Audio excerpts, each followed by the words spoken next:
Knowing how to balance your ministry and family life can be hard, but it's one of the most important things that you can do. I know this because 8 years ago, I made a promise to my son while standing on the edge of Copper Canyon in Mexico. And that promise took me nearly a decade to fulfill. In this episode, I want to talk about the power of keeping promises, especially to your kids, and how our integrity at home is just as important as our ministry at church.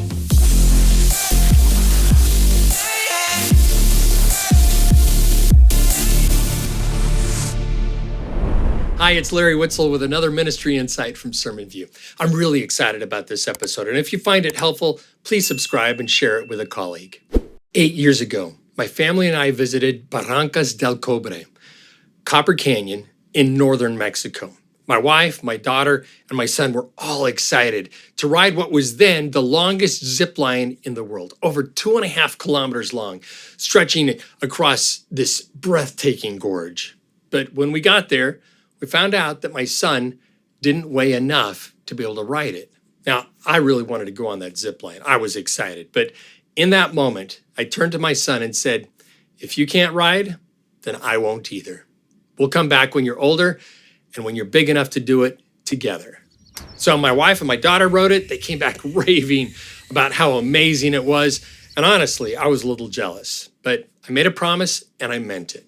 Fast forward to 6 months ago. We're sitting on the couch one evening, and my son turns to me and asks, Dad, remember when you said we'd go back to Copper Canyon and ride that zip line? When are we going to do that? And I said, how about this spring break? So that's how we ended up back in Mexico a few weeks ago. And this time, he was big enough. Shoot, he's taller than me. We did the full experience. We rode 7 zip lines. We rappelled down the cliff. We climbed back up. And yes, we finally rode the big one. It was exhilarating. It took us 40 hours to get there for a 2-minute ride and 40 hours to get home, and it was worth it. But you know what? The real impact wasn't the adrenaline rush. It was the look in my son's eyes when I kept my word. And as I reflected on it, that moment reminded me of something foundational in ministry. Our greatest credibility doesn't come from our preaching. It's not the words we speak, as important as those are.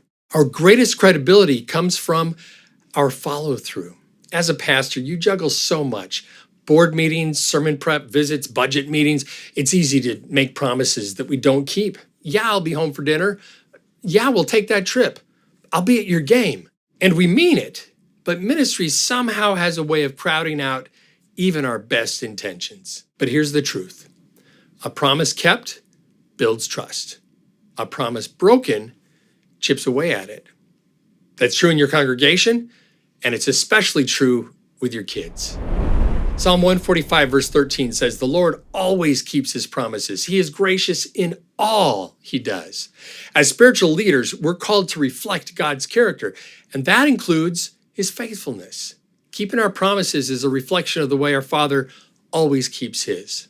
And it's not just a spiritual idea, it's backed by research.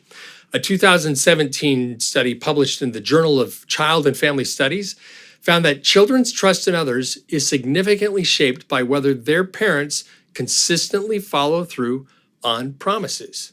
The researchers concluded that parental reliability plays a central role in fostering emotional security and social trust, both of which are critical for healthy development. There's another layer here. Ministry doesn't just happen on a platform or in a boardroom. Ministry also happens when we show up at home. Ephesians 6 verse 4 says, do not provoke your children to anger by the way you treat them. Rather, bring them up with the discipline and instruction that comes from the Lord.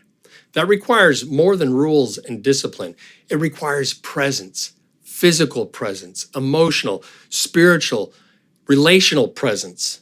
And sadly, Barna research shows that many pastors' kids feel like they have to compete with the church for their parents' attention. If we're not careful, we can sacrifice our most important disciples, our own children, on the altar of public ministry.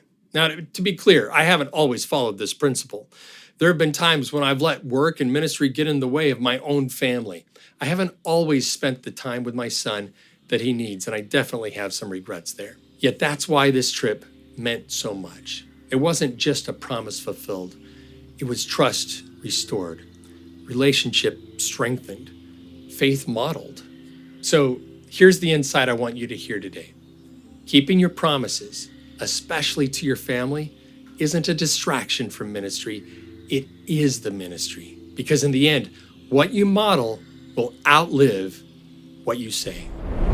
If this resonated with you, would you take a moment to subscribe and maybe even share this with another pastor who could use this reminder? Have you ever had a big idea, something exciting, something bold, only to feel completely bogged down by the tiny details? Well, check out our last episode of Ministry Insights, where I share 2 key strategies I use to keep those pesky details from slowing me down while still moving the vision forward.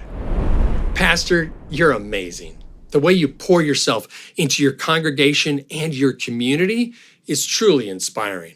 There may be days when you're questioning why you're even there, but here's what I know. God brought you to this church at this time to use your gifts and experience to make an impact. He's working through you. So be strong, keep up your courage, and know that God's dreams for you and your church and your family are becoming a reality. I love you guys. I'm cheering for you. We'll see you next time.